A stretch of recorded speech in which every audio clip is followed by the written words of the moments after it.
Hello students, आज मैं light chapter को कंटिन्यू कर रहा हूं। पिछले क्लास में मैंने पढ़ा था लाइट रिफ्लेक्शन के बारे में। रिफ्लेक्शन क्या होता है। ओके, आज मैं डिस्कस करने वाला हूं एस्पेरिकल मिरर के बारे में। एस्पेरिकल मिरर क्या होता है? जैसा कि नाम से ही पता चल रहा है, एस्पेरिकल, एस्पेयर का मतलब गोलाकार होता है। इट मींस ये जो मिरर है ये एस्पेयर से बना है। ओके, एस्पेरिकल मिरर किसे कहते हैं? जो जिसकी शेप एस्पेयर फॉर्म में होती है, एस्पेयर के रूप में होती है। अब देखिए यहां पे स्पेयर मैं देख रहा हूं तो यहां पे दो रिफ्लेक्टिंग सरफेस होगा। एक एस्पेयर है, बट रिफ्लेक्टिंग सरफेस की बात करूं मैं तो दो होगा। एस्पेरिकल मिरर किसे कहता है? वैसी मिरर को एस्पेरिकल मिरर कहा जाता है जिसका शेप एस्पेयर है और जिसमें दो रिफ्लेक्टिंग सरफेस होते हैं। ओके बच्चों, सो ये रिफ्लेक्टिंग सरफेस एक पैटर्न तो यहां है और दूसरा पैटर्न मैं यहां देख रहा हूं। ओके बच्चों, ये एस्पेरिकल मिरर का पॉइंट है, सेंटर है, जिसको मैं सी से भी डिनोट करता हूं, सेंटर ऑफ कर्वेचर। ओके बच्चों, ये जो पार्ट दिख रहा है, ये पार्ट को अगर मैं अलग करूं तो ये पार्ट कहलाता है कॉनकेव। ये पार्ट को मैं अलग करूं तो ये पार्ट कहलाएगा कॉनकेव मिरर, और इस पार्ट को अलग करूं तो ये कहलाता है कॉन्वेक्स। ओके बच्चों, एस्पेरिकल मिरर उस मिरर को कहा जाता है जिसका शेप एस्पेयर के फॉर्म में होता है, और एस्पेरिकल मिरर में दो रिफ्लेक्टिंग सरफेस होते हैं। फर्स्ट वन कॉनकेव में डिवाइड हुआ है एंड सेकंड वन कॉन्वेक्स में डिवाइड हुआ है। अब मैं इन दोनों को प्रॉपर वे में अलग अलग पढ़ रहा हूं। देख, इसका डायग्राम मैं चेंज कर रहा हूं, प्रॉपर वे में दोनों का अलग अलग डायग्राम बनाने जा रहा हूं। सी, ये कौन सा मिरर था? कॉनकेव। तो सबसे पहले मैं कॉनकेव के बारे में डिस्कस कर लूं। ये किस मिरर का पार्ट है? एस्पेरिकल मिरर का पार्ट है। एस्पेरिकल मिरर का जो सेंटर होता है वो इस मिरर का भी सेंटर होगा, क्योंकि ये भी पार्ट किसका है? एस्पेयर का पार्ट है। सो ये हो गया सेंटर मिरर का भी, जिसको हम लोग बोलते हैं centre of curvature and denoted by capital C और सी। ओके बच्चों, इससे मैं मिरर को क्या करूंगा? कनेक्ट कर दूंगा, और मिरर का जो सेंटर है वो कहलाता है पोल, पी से डिनोट करता हूं, जिसे मैं पोल भी कहता हूं, पी फॉर पोल। ओके बच्चों, कॉनकेव मिरर कहते किसे हैं ये मुझे समझना होगा। ये तो टर्म्स है, इसके बारे में मैं डिस्कस करूंगा। कॉनकेव मिरर और कॉन्वेक्स मिरर में डिफरेंस क्या है? तो कॉनकेव मैं लिख रहा हूं, कॉनकेव, केव मींस क्या होता है? गुफा। सेम, अगर लाइट जो है केव से रिफ्लेक्ट कर रहा है, लाइट मिरर के केव पार्ट से रिफ्लेक्ट कर रहा है, लाइट यहां से लाइट कर रहा है मिरर पे, और ये अंदर वाला पार्ट है, गुफा वाला पार्ट है। अगर लाइट गुफे वाले पार्ट से रिफ्लेक्ट कर रहा है, अंदर वाले पार्ट से, कर्व पार्ट से रिफ्लेक्ट कर रहा होता है, तो इसे हम कॉनकेव मिरर कहते हैं। ओके बच्चों, मैं फिर से बता रहा हूं, लाइट लाइज करने के बाद कहां लाइज हो रहा है? कॉनकेव पार्ट पे, इट मींस केव पार्ट पे, कर्व पार्ट पे, और यहां से ये रिफ्लेक्ट होकर किसी भी डायरेक्शन में वापस जा रहा हो, सो ऐसे मिरर को हम कॉनकेव मिरर कहते हैं। इसका जस्ट अपोजिट है कॉन्वेक्स। कॉन्वेक्स मिरर क्या है? कॉन्वेक्स मिरर का शेप ऐसा होता है, एस्पेरिकल मिरर का ही एक पार्ट है। इसमें जो है पेंटेड, ये जो सिल्वर पेंटेड है वो इस छोर पे होता है, इट मींस कर्व पार्ट पे होता है। तो रिफ्लेक्टिंग सरफेस कौन हो गया? इसका रिफ्लेक्टिंग सरफेस होगा ये बजलिंग पार्ट, जो उभार वाला पार्ट है, वहां पे रिफ्लेक्टिंग सरफेस होगा। लाइट यहां से रिफ्लेक्ट करेगी और किसी डायरेक्शन में वापस जाएगी। ओके बच्चों, लाइट यहां पे रिफ्लेक्ट करके ये वापस निकलती है, लाइट यहां से आएगी, ये रिफ्लेक्ट करके यहां से निकलेगी। ओके बच्चों, समझ पा रहे हैं आप लोग? एस्पेरिकल मिरर किसे कहा जाता है? वैसा मिरर जिसका शेप एस्पेयर में होता है, और एस्पेरिकल मिरर में दोनों सरफेसेस से रिफ्लेक्ट होता है। इट मींस यहां पे कर्व पार्ट से भी रिफ्लेक्ट होगा और बजलिंग पार्ट से भी रिफ्लेक्ट होगा। ये एस्पेयर का पार्ट था, इसे मैं दो पार्ट में ब्रेक किया, सो ये हो गया कॉनकेव। क्यों हुआ है ये कॉनकेव? बिकॉज यहां पे लाइट का रिफ्लेक्टिंग पार्ट कौन सा पार्ट है? कर्व पार्ट है, केव वाला पार्ट है, सो इसे मैं कॉनकेव नाम दिया। केव मींस गुफा, और जब लाइट केव वाला पार्ट से रिफ्लेक्ट होता है उसे कॉनकेव मिरर कहा जाता है। कॉनकेव का हिंदी मीनिंग हो जाएगा अवतल दर्पण। कॉनकेव को हिंदी में कहा जाता है अवतल दर्पण, एस्पेरिकल मिरर को हिंदी में कहा जाता है गोलीय दर्पण, और कॉन्वेक्स को कहा जाता है उत्तल दर्पण। ओके बच्चों, कॉनकेव अवतल, स्फेरिकल गोलीय एंड कॉन्वेक्स उत्तल। फिर से एक बार समझूंगा, कॉनकेव मिरर किस मिरर को कहते हैं? तो कॉनकेव मिरर उस मिरर को कहा जाता है जिसमें रिफ्लेक्टिंग पार्ट जो होता है वो केव वाला पार्ट होता है, मतलब गुफा वाला पार्ट होता है, अंदर का पार्ट होता है, कर्व वाला पार्ट होता है। ओके, और कॉन्वेक्स की मैं बात करूं तो कॉन्वेक्स मिरर उस मिरर को कहा जाता है जिसका रिफ्लेक्टिंग सरफेस बुजलिंग पार्ट होता है, उभार वाला पार्ट होता है, उसे कहा जाता है कॉन्वेक्स मिरर। ओके बच्चों, मैं इसे स्पून, घर में यूज होने वाला स्पून से भी समझ सकता हूं। स्पून का शेप एक्चुअली ऐसा होता है। ओके बच्चों, तो ये कॉनकेव का ही शेप होता है। स्पून को मैं अगर सीधा रखूं तो जो गड्ढा वाला पार्ट होता है, जो कर्व वाला पार्ट होता है, वहां से लाइट रिफ्लेक्ट हो रहा है तो वो कहलाएगा कॉनकेव। अब इस स्पून को मैं उल्टा कर दे रहा हूं, ऐसे कर दे रहा हूं, देन इस केस में यहां पे लाइट इसी वे से अगर आ रहा हो तो ये उभार वाला पार्ट, इट मींस बजलिंग वाला पार्ट से जो है वो रिफ्लेक्ट होगा। तो ऐसे मिरर को मैं कॉन्वेक्स मिरर कहूंगा। ओके बच्चों, अब कुछ टर्म्स हैं जो स्फेरिकल मिरर में या फिर मैं ये कहूं कॉनकेव मिरर या कॉन्वेक्स मिरर में यूज आता है, उसे समझूंगा। मैं यहां पे डिस्कस कर रहा हूं अभी कॉनकेव मिरर। कॉनकेव मिरर में यूज होने वाला कुछ इंपॉर्टेंट पॉइंट्स कॉन्वेक्स में भी है। ये देखिए, ये कॉनकेव मिरर हुआ जिसका कलर्ड पार्ट बजलिंग पार्ट होता है। ये बाहर वाला पार्ट जो होता है ये कलर्ड पार्ट होता है। ओके, कलर्ड पार्ट है तभी तो ये मिरर है, क्योंकि अगर ये कलर्ड नहीं होता तो लाइट जो है यहां से क्रॉस कर जाती, इससे पार कर जाती, जिसको हम लोग ग्लास कहते हैं। ओके, वो ट्रांसपेरेंट ग्लास हो गया, बट ये ग्लास जो है इसमें एक साइड से कलर होता है, that's why this is called mirror. अब ये कौन सा मिरर है? कॉनकेव है, कॉनकेव मिरर है। कॉनकेव मिरर में यूज होने वाला या स्फेरिकल मिरर में यूज होने वाले कुछ पॉइंट्स को मैं डिस्कस करूंगा।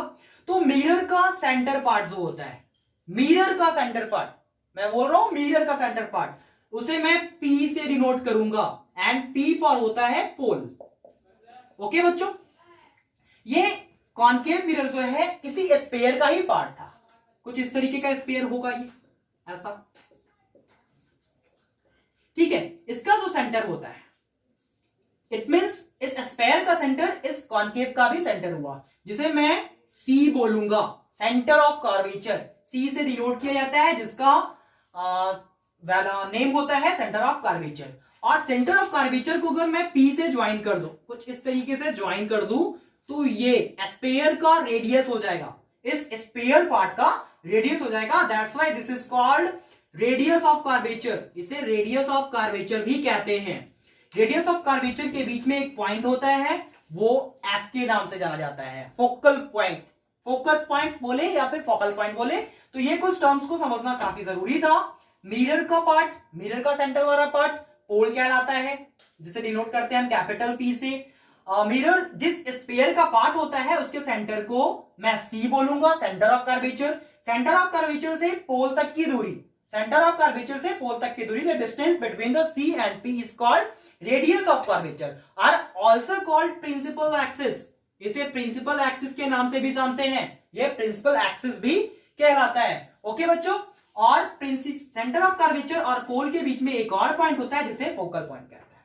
अब ये फोकल पॉइंट का पता कैसे करेंगे, कहां होगा ये फोकल पॉइंट? तो इसके लिए एक लॉ पढ़ना होता है जो कि इमेज फॉर्मेशन में यूज होगा, और वो लॉ है, जब कोई लाइट कॉनकेव मिरर में बिल्कुल पैरेलल आ रहा है प्रिंसिपल एक्सिस के, ध्यान से समझिएगा, अगर किसी कॉनकेव मिरर में कोई लाइट पैरेलल आ रहा हो प्रिंसिपल एक्सिस से, तो वो सरफेस से टकराने के बाद, सरफेस से रिफ्लेक्ट होने के बाद जिस पॉइंट से होकर गुजरेगी उस पॉइंट को फोकल पॉइंट कहा जाता है। एक बार फिर से रिपीट करूंगा, मिरर का सेंटर पार्ट पोल कहलाता है, मिरर जिस स्फीयर का पार्ट है सेंटर ऑफ कर्वेचर कहलाएगा, C टू P का डिस्टेंस या मैं P टू C का डिस्टेंस बोलूं तो वो रेडियस ऑफ कर्वेचर कहलाता है। और अगर कोई लाइट सरफेस से, कॉनकेव मिरर के सरफेस से प्रिंसिपल एक्सिस के पैरेलल आ रहा हो और रिफ्लेक्ट होकर जिस पॉइंट से मिल रहा हो उस पॉइंट को फोकल पॉइंट कहा जाता है, F कहा जाता है। यहां पे कुछ और टर्म्स है जिसे हम लोग समझेंगे। द डिस्टेंस बिटवीन, अब कोई भी डिस्टेंस जो है मिरर में P से लिया जाता है या P से मेजर किया जाता है। Okay, so P to F pole से एफ तक की दूरी कहलाएगी, क्या कहलाएगी? Distance between P to F. मैं कोई भी डिस्टेंस मेजर करूंगा, किसी भी डिस्टेंस को मेजर करने के लिए मुझे मिरर के पोल से, मिरर के सेंटर से मेजर करना होता है। So the distance between P to F, P to F तक का दूरी जो है वो फोकल लेंथ कहलाएगा। Okay, the distance between P and F, the distance between the pole and the focal point is called focal length. The distance between pole and center of curvature is called principal axis, are also called radius of curvature. Radius of curvature क्यों? क्योंकि ये जिस spherical mirror का part है उसका ये है क्या? रेडियस ही तो है, इसलिए इसे हम लोग रेडियस ऑफ कर्वेचर भी कहते हैं। ओके बच्चों, तो यहां पे ये पॉइंट क्लियर है। अब मैं बात कर लूं कॉन्वेक्स मिरर में, कॉन्वेक्स मिरर में क्या पार्ट होता है। कुछ टर्म्स है, ये सारी टर्म्स कॉन्वेक्स मिरर में भी यूज आने वाला है। देखिए, कॉन्वेक्स मिरर का शेप एंड कुछ इस तरीके का होता है, जहां पे ये स्फेरिकल पार्ट यहां होता है, ये। ओके, सो इसका सेंटर कहां होगा? ये। तो मैं अच्छे से समझूंगा इस पॉइंट को। कॉन्वेक्स मिरर की बात कर रहा हूं, कॉन्वेक्स मिरर स्फेरिकल पार्ट ये हो गया, तो सेंटर ऑफ कर्वेचर कहां होगा? मिरर के बैक साइड में, बिहाइंड द मिरर। सो ये हो गया सेंटर ऑफ कर्वेचर। यहां से ये मैं ड्रॉन करूंगा प्रिंसिपल एक्सिस, ये एफ हो जाएगा एंड ये पी हो जाएगा। सेम एज कॉनकेव की तरह यहां भी कॉन्वेक्स में भी सेम होता है, लेकिन यहां पे स्फेरिकल पार्ट क्योंकि बिहाइंड द मिरर है, रिफ्रैक्टिंग पार्ट ये है ना बच्चों, रिफ्रैक्टिंग पार्ट ये है, बट सेंटर ऑफ कर्वेचर कहां बन रहा है? मिरर के बिहाइंड में, मिरर के पीछे बन रहा है। तो सी यहां हो गया, ये एफ होगा क्योंकि पी एंड सी के बीच में एफ होता है, और पी तो मिरर का पार्ट है ही। ओके बच्चों, सो आगे। अच्छा, एक चीज और मैं समझ लूं, ये जो दूरी होती है P टू F तक की दूरी, वो P टू C तक की दूरी की हाफ होती है। ओके, बिल्कुल आधी होती है। इट मींस मैं F की बात करूं तो वो C/2 होता है। अगर फोकल लेंथ मुझे निकालना है तो centre of curvature, it means length of curvature की दूरी जो भी होगी अपॉन 2 कर दूं तो वो निकल जाएगा हमारा focal length, focal length. Okay बच्चों, तो अब मैं इन दो मिरर का यूज करके इमेज फॉर्मेशन के बारे में डिस्कस करूंगा कि इन दोनों मिरर में इमेज का फॉर्मेशन कैसे होता है, ऑब्जेक्ट को कहां रखेंगे तो इमेज का फॉर्मेशन कहां पे होगा। इट मींस ऑब्जेक्ट्स का पोजीशन और साथ ही साथ इमेज का पोजीशन। आइए बच्चों, कॉनकेव मिरर से शुरू कर रहा हूं। कॉनकेव मिरर कुछ ऐसा होता है जिसका रिफ्रैक्टिंग पार्ट कर्व पार्ट होता है। ओके बच्चों, ये हमने बनाया प्रिंसिपल एक्सिस, जिसे मैं यहां डिनोट करूंगा P से, ये डिनोट हो जाएगा F से, और यहां बनाऊंगा सेंटर ऑफ कर्वेचर C।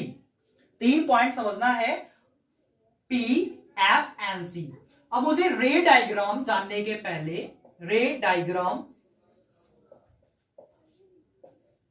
जानने के पहले 3 रूल या 3 लॉ समझना होगा। Law number 1, rule number 1, mirror में जब कोई लाइट बिल्कुल पैरेलल आ रही हो, जब कोई लाइट कॉनकेव मिरर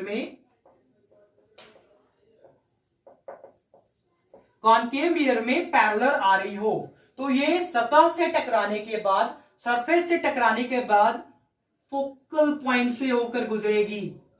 ओके बच्चों, कॉनकेव मिरर की बात करूं तो रे डायग्राम समझने के लिए हमें लाइट, रिफ्लेक्टिंग लाइट के बारे में समझना होगा। लाइट अगर पैरेलल आ रहा हो, किसके पैरेलल? प्रिंसिपल एक्सिस के पैरेलल, रेडियस ऑफ कर्वेचर के पैरेलल, तो ये सतह से टकराने के बाद, मिरर के सरफेस से टकराने के बाद फोकल पॉइंट से होकर गुजरेगी।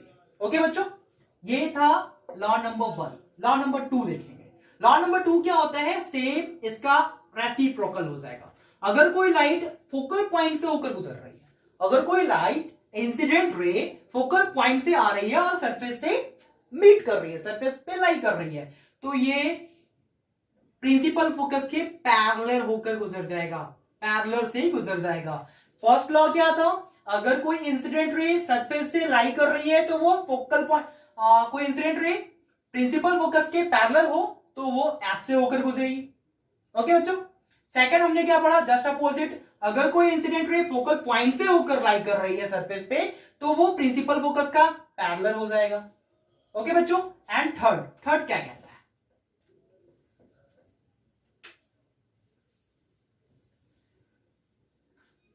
किसी भी इमेज का, किसी भी ऑब्जेक्ट का इमेज बनाने के लिए किसी दो डायग्राम का होना, किसी दो लाइट का पार करवाना जरूरी है। उस ऑब्जेक्ट से होकर अगर दो लाइट पास करता है तो ही उस इमेज का, उस ऑब्जेक्ट का इमेज ड्रॉन हो सकता है, बन सकता है। तो मैंने पढ़ लिया कि अगर लाइट पैरेलल आ रहा है तो फोकल पॉइंट से होकर गुजरेगा, अगर लाइट फोकल पॉइंट से होकर आ रहा हो तो पैरेलल जाएगा। थर्ड क्या है, अगर कोई लाइट सेंटर ऑफ कर्वेचर से पास कर रही है, सेंटर ऑफ कर्वेचर से पास कर रही हो, अगर कोई incident ray centre of curvature से होकर गुजर रही हो और कॉन्केव मिरर के सरफेस से लाई कर रही हो, टकरा रही हो, तो ये अपोजिट उसी डायरेक्शन में वापस भी हो जाती है। मतलब इसी डायरेक्शन से जाएगी बिना कोई डेविएशन का, बिना मुड़े, ये वापस उसी डायरेक्शन में वापस आ जाएगी। ओके, तो मैंने 3 वे बताया हूं जिससे लाइट जो है इंसिडेंट रे कॉन्केव मिरर से ब्रेक लाइट करने के बाद कैसे वापस आ रही है। फर्स्ट था पैरेलल होगा प्रिंसिपल एक्सिस का तो एफ से होकर गुजरेगा, सेकंड था फोकल पॉइंट से जा रहा है तो वो पैरेलल होकर जाएगा, एंड थर्ड मैंने क्या बताया, अगर सेंटर ऑफ कर्वेचर से जा रही है तो वो सेंटर ऑफ कर्वेचर से वापस आ जाएगी। ओके बच्चों, तो अब मैं फटाफट आता हूं रे डायग्राम पे। रे डायग्राम कैसे बनेंगे, तो रे डायग्राम के लिए सबसे पहले हमें समझना होगा ये कॉन्केव मिरर कुछ इस तरीके का होता है। यहां मैंने बनाया प्रिंसिपल एक्सिस, ये P है, ये F है and this is C। Okay, तो सबसे पहले मैं ऑब्जेक्ट रख रहा हूं, व्हेन ऑब्जेक्ट ऑन इनफाइनाइट, जब ऑब्जेक्ट कहां हो, इनफाइनाइट पे हो।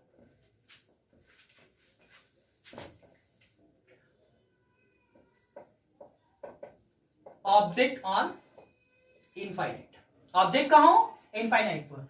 जब ऑब्जेक्ट, अब इस टर्म को हम अच्छे से समझेंगे, जब ऑब्जेक्ट काफी दूर रखा हो, इनफाइनाइट का मतलब क्या होता है, काफी दूर, हमसे काफी दूर, तो लाइट वहां से जो आ रहा है ट्रैवल करता वो पैरेलल होगा, मतलब वो लाइट मिरर तक तब आएगी तो वो पैरेलल कहलाएगी।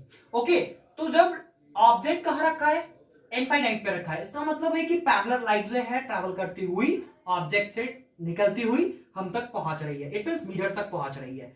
और मैंने जस्ट बताया अगर पैरेलल मिरर को ब्रेक कर रही है, पैरेलल मिरर पे लाई कर रही है, तो ये टकराने के बाद किससे होकर गुजरेगी,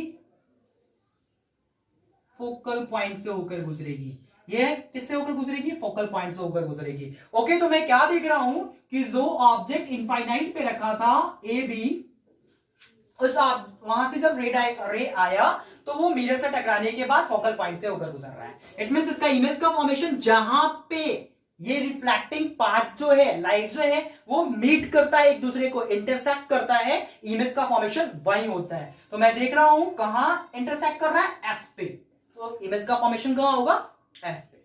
अब मैं बात करूंगा कि ये जो इमेज का फॉर्मेशन हो रहा है इसका कैरेक्टर क्या है, पोजीशन क्या है। तो पोजीशन क्या देखा हमने, पोजीशन क्या देखा, कहां बन रहा है, When object are on infinite, जब ऑब्जेक्ट को मैंने इनफाइनाइट पे रखा तो उसका इमेज बन रहा है फोकल पॉइंट पे, तो मैं बोल सकता हूं F, FOCL, फोकल पॉइंट। मैं इसे डिनोट कर रहा हूं F से।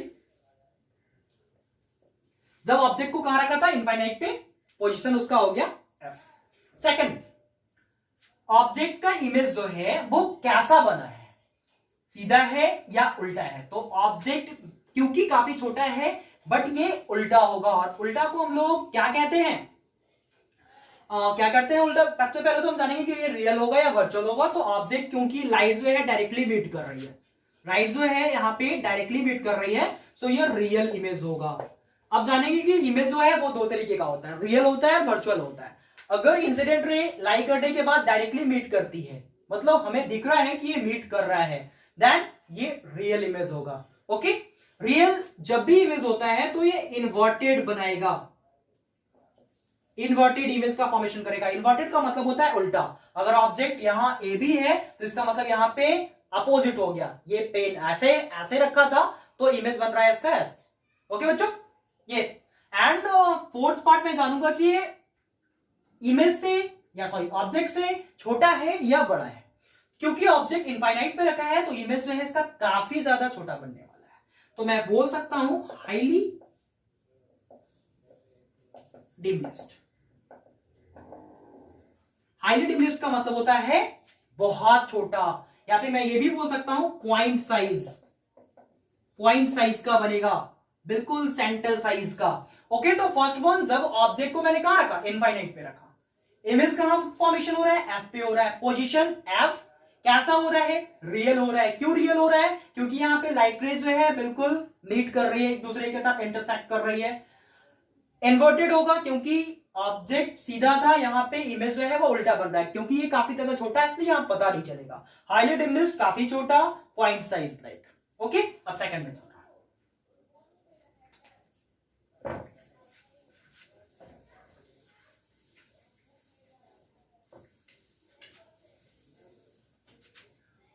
ऑब्जेक्ट ऑन इनफाइनाइट से पहले आ रहा हूं, तो इनफाइनाइट के पहले ऑब्जेक्ट होता है object beyond the C, beyond the सी।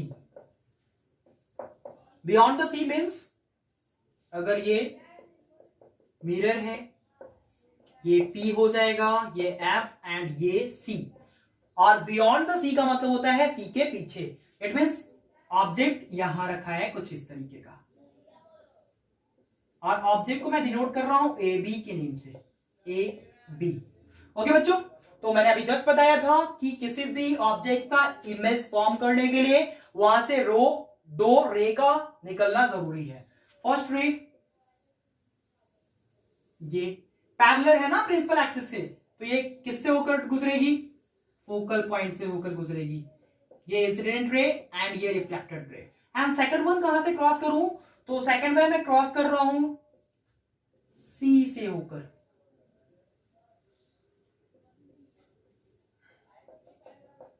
तो मैंने सेकंड क्या केस पढ़ा था कि अगर कोई लाइट सी से होकर गुजर रही है, सेंटर ऑफ कर्वेचर से होकर गुजर रही है, तो ये इसी डायरेक्शन से वापस आ जाएगी। और जस्ट बताया किसी ऑब्जेक्ट का इमेज का फॉर्मेशन जहां पे दोनों रेज आपस में इंटरसेक्ट हो रहे हो। कहां इंटरसेक्ट किया है, यहां इंटरसेक्ट कर रहा है। ओके, यहां पे मैंने इमेज बना दिया, तो ये क्या हो गया, अपोजिट हो गया। इसको मैं शो कर रहा हूं ए डैश और बी डैश के साथ में, ए डैश और बी डैश। अब देखिए बच्चों क्या हो रहा है, यहाँ पे जब ऑब्जेक्ट को मैंने रखा बियॉन्ड द सी, सी के पीछे, तो इमेज का फॉर्मेशन हो रहा है between F and C, between F and C and F नहीं बोला। क्यों नहीं बोला, बिकॉज मैंने बताया था जब भी डिस्टेंस ट्रेवल करनी है, डिस्टेंस मेजर करनी है, तो पी से स्टार्ट करते हैं। सो एफ सी, पोजिशन क्या हो गया, बिटवीन एफ एंड सी। मैं लिखूंगा यहां पे between F and C. Second one कैसा बन रहा है, तो ऑब्जेक्ट से छोटा है या बड़ा है, सबसे पहले तो रियल है या इन्वर्टेड है, ये लिख लूं, तो रियल है। क्यों रियल है, क्योंकि लाइट रेज जो है एग्जैक्टली मीट कर रही है, एक्चुअल में मीट कर रही है, और रियल हमेशा इन्वर्टेड के साथ होता है। जब भी इमेज रियल होगी तो वो इन्वर्टेड भी होगी। इन्वर्टेड मीन्स उल्टा, इसका अपोजिट होता है इरेक्ट मीन्स सीधा। आप यहां पे देखो ए बी, ए सिर था जो कि ऊपर था। ओके, इसका इमेज का फॉर्मेशन ए कहां चला गया, नीचे, इट मींस सिर नीचे, इसका मतलब है कि ये उल्टा हो गया, इन्वर्टेड हो गया। एंड लास्ट वन जानूंगा कि ये ऑब्जेक्ट से बड़ा है या छोटा है, तो दिखने से भी लग रहा है कि ये क्या है, छोटा है, इट मींस डिमिनिश्ड।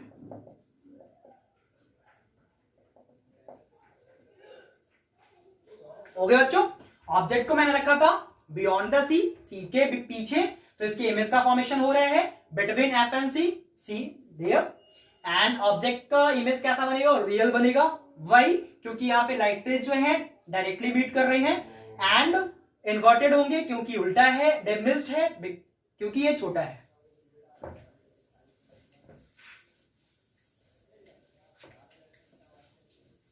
अब मैं ऑब्जेक्ट को रख रहा हूं बियॉन्ड द सी, नहीं ऑन द सी। ऑब्जेक्ट कहां है, ऑन द सी है, सी पे है। ऑब्जेक्ट कहां है, सी पे है। ओके, कॉनकेव मिरर, ये मेरा प्रिंसिपल एक्सिस, ये पोल एफ एंड सी। कहां ऑब्जेक्ट को रख रहा हूं, सी पे। ऑब्जेक्ट को शो करने के लिए एबी का यूज कर रहे हैं। लाइट रेज कैसे क्रॉस करेगी, बिल्कुल पैरेलल, और पैरेलल क्रॉस करने के बाद ये फोकल पॉइंट से होकर गुजरेगी कुछ इस तरीके से।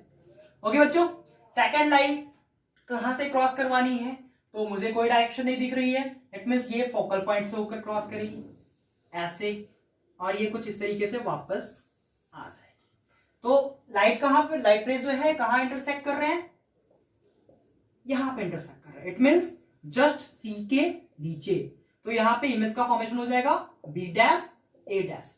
ओके बच्चों, तो क्या मैं यहां पे देख रहा हूं, जब मैंने ऑब्जेक्ट को कहां रखा, सी पे रखा, सेंटर ऑफ कर्वेचर पे रखा, तो लाइट रेज यहां से क्रॉस करवाया, सरफेस से लाई करने के बाद ये फोकल पॉइंट से होकर गुजरी है और कुछ इस तरीके से आगे बढ़ी।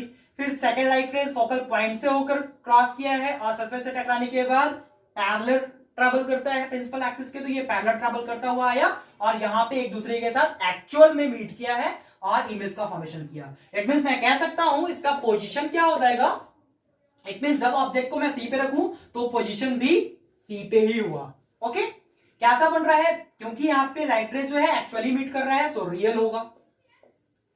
रियल के साथ मैंने फिर से बता रहा हूं इन्वर्टेड, क्योंकि ऑब्जेक्ट ए सिर ऊपर था, यहां सिर नीचे हो गया, सो यहां भी इन्वर्टेड। और कैसा बन रहा है, तो ये तो आप लोग को भी जजमेंट हो रही होगी कि ये ऑब्जेक्ट साइज से इक्वल है, तो मैं यहां पे कह सकता हूं सेम एज ऑब्जेक्ट और इक्वल। ओके बच्चों, और मैं चल रहा हूं थर्ड पार्ट पे, सॉरी फोर्थ पार्ट। अभी तक मैं ऑब्जेक्ट को कहां रखा था, सी पे रखा था, अब ऑब्जेक्ट को मैं रखूंगा between C and F. Object को कहां रख रहा हूं, between C and F, C और एफ के बीच में। अब मैं समझूंगा ऑब्जेक्ट जब रखा हो सी एंड एफ के बीच में, when object are placed between C and F, then इसका इमेज का फॉर्मेशन कहां होना है। ये मैंने बनाया concave mirror, centre part P, principal axis F and C, object are placed between C and F। ये object are placed between C and F, तो रे डायग्राम इसका कैसे फॉलो करेगा, तो यहां से लाइट जो है वो पैरेलल मिरर तक जा रहा है और पैरेलल जाने के बाद लॉ 1 फॉलो करेगा और F से होकर गुजरेगा, कुछ इस तरीके। ओके, ये इंसिडेंट रे था, लाइज करने के बाद रिफ्लेक्टेड रे निकलकर इस तरीके से आ रहा है। सेकंड रेज मैंने अभी जस्ट पढ़ा कि किसी भी ऑब्जेक्ट का इमेज डायग्राम, इमेज बनाने के लिए दो रे का होना इंपॉर्टेंट है। सेकंड रे मैं क्रॉस करवा रहा हूं सेंटर ऑफ कर्वेचर से, ऐसे सेंटर ऑफ कर्वेचर से। तो अभी हमने जस्ट पढ़ा था कि अगर लाइट रे सेंटर ऑफ कर्वेचर से होकर गुजर रही है तो ये सरफेस से मीट करने के बाद उसी डायरेक्शन से वापस चली आती है। तो मैं देख रहा हूं कि इमेज का फॉर्मेशन हो रहा है इसमें कुछ यहां पे, ऑब्जेक्ट का नेम था ए बी, यहां हो जाएगा A dash and B dash. Okay बच्चों, तो object are placed between C and F, then image are formed beyond the C. कहां इमेज का फॉर्मेशन हो रहा है, सी के पीछे। कैसा हो रहा है, तो मैं देख पा रहा हूं कि ऑब्जेक्ट यहां छोटा था, यहां इमेज जो है वो बड़ा बन रहा है। ओके बच्चों, लाइट रेज पहले इंटर को आया जो कि प्रिंसिपल एक्सिस के पैरेलल था, तो वो एफ से होकर गुजरा है और कुछ इस तरीके से आया है। सेकंड एफ से गुजार नहीं सकता था, सो ये सेंटर ऑफ कर्वेचर से होकर गुजरी है और ये वापस उसी डायरेक्शन में आके यहां इंटरसेक्ट कर रही है। जहां इंटरसेक्ट करती है वहां पे इमेज का फॉर्मेशन होगा। सो मैं इसका लिखूंगा पोजीशन। पोजीशन कहां है, तो देखो पोजीशन कहां बन रहा है, बियॉन्ड द सी, सी के पीछे, बियॉन्ड द सी। कैसा है, रियल है, क्योंकि ये एक्चुअल मीट कर रहा है। रियल होगा, जब लाइट रेज एक्चुअली मीट करती है तो रियल इमेज का फॉर्मेशन करती है। रियल के साथ हमेशा इन्वर्टेड होता है। इन्वर्टेड इमेज, इन्वर्टेड क्यों है, क्योंकि ऑब्जेक्ट यहां सीधा था, ए सिर ऊपर था, यहां सिर नीचे हो गया, सो इन्वर्टेड। और ये ऑब्जेक्ट से बड़ा है या छोटा है, तो बड़ा है, इट मींस ये हो जाएगा लार्ज। ओके, अब मैं ऑब्जेक्ट को और पास ले जा रहा हूं। सबसे पहले स्टार्ट किया था मैंने ऑब्जेक्ट जब रखा था इनफाइनाइट पे, फिर beyond the C, then again C, फिर आ गया मैं सी और एफ के बीच में। अब मैं जा रहा हूं एफ के पास में। ऑब्जेक्ट को जब एफ के पास रखा जाए, इट मींस एफ पे रखा जाए, तो उसके इमेज का फॉर्मेशन कैसा होगा। When object are placed on F, on F,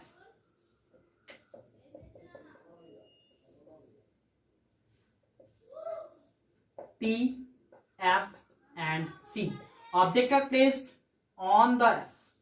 अगर ऑब्जेक्ट जो है वो F पे रखा है, फोकल पॉइंट पे रखा है, तो इसकी इमेज का फॉर्मेशन कहां होगा? एक लाइट तो मैं पैरेलल पास करवाऊंगा जो कि फोकल पॉइंट से होकर गुजरेगी ऐसे. Second rays centre of curvature से होकर गुजार रहे हैं कुछ इस तरीके से ऐसे.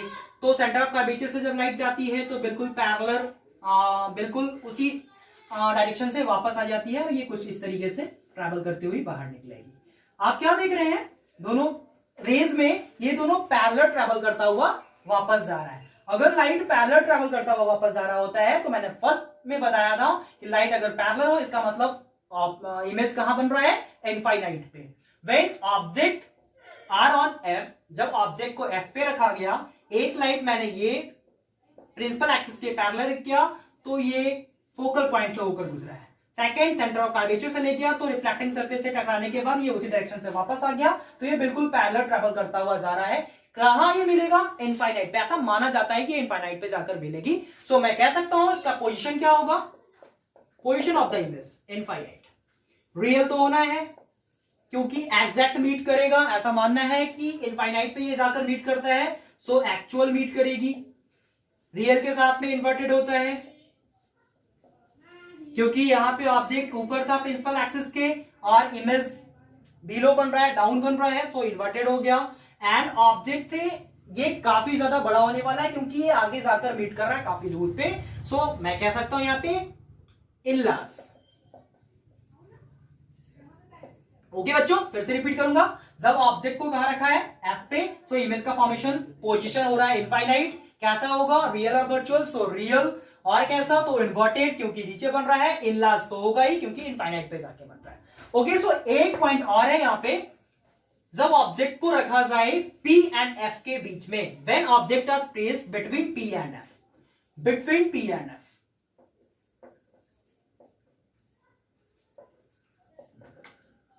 ओके बच्चों, सेंटर मिरर बनाया. मिरर का सेंटर P से लोकेट करेंगे इसे F एंड C. ऑब्जेक्ट को कहां प्लेस करना है? P एंड F के बीच में. मैंने ये बनाया ऑब्जेक्ट AB. एक लाइट जो कि पैरेलली ट्रैवल करेगा इसके प्रिंसिपल एक्सिस से, तो वो फोकल पॉइंट से होकर गुजरेगा और कुछ इस तरीके से ये बाहर चलता हुआ चला जाएगा. सेकेंड लाइट में कौन सा ट्रैवल कर रहा हूं? यहां से सेंटर ऑफ कर्वेचर से ट्रैवल करवा रहा हूं जो कि इस सरफेस से होकर जाएगा और कुछ इस तरीके से पढ़ने के बाद वापस उसी डायरेक्शन से चलता चला जाएगा. आप यहां पे क्या ऑब्जर्व कर पा रहे हैं? दोनों लाइट रेस एक दूसरे से दूर जाता हुआ प्रतीत हो रहा है. दोनों लाइट रेस एक दूसरे से दूर भाग रहा है. इट मींस ये डाइवर्ट हो रहा है, डाइवर्ज हो रहा है एक दूसरे से. ऐसा लग रहा है कि कहीं मीट ही नहीं करेगा. इनफाइनाइट पे तो फिर भी मानना था कि वो कहीं जाकर मीट करेगा एक दूसरे से. यहां पे मैं देख रहा हूं कि दोनों लाइट रेस फैलता चला जा रहा है. इट मींस ये एक दूसरे को इंटरसेक्ट कहीं नहीं करेगी. तो जब इंटरसेक्ट कहीं नहीं करेगी, इमेज का फॉर्मेशन कहां होगा? क्योंकि इंटरसेक्ट और इमेज का फॉर्मेशन करने के लिए लाइट का इंटरसेक्ट होना जरूरी है. ओके, तो इसे मैं इंटरसेक्ट करवाता हूं मिरर के पीछे.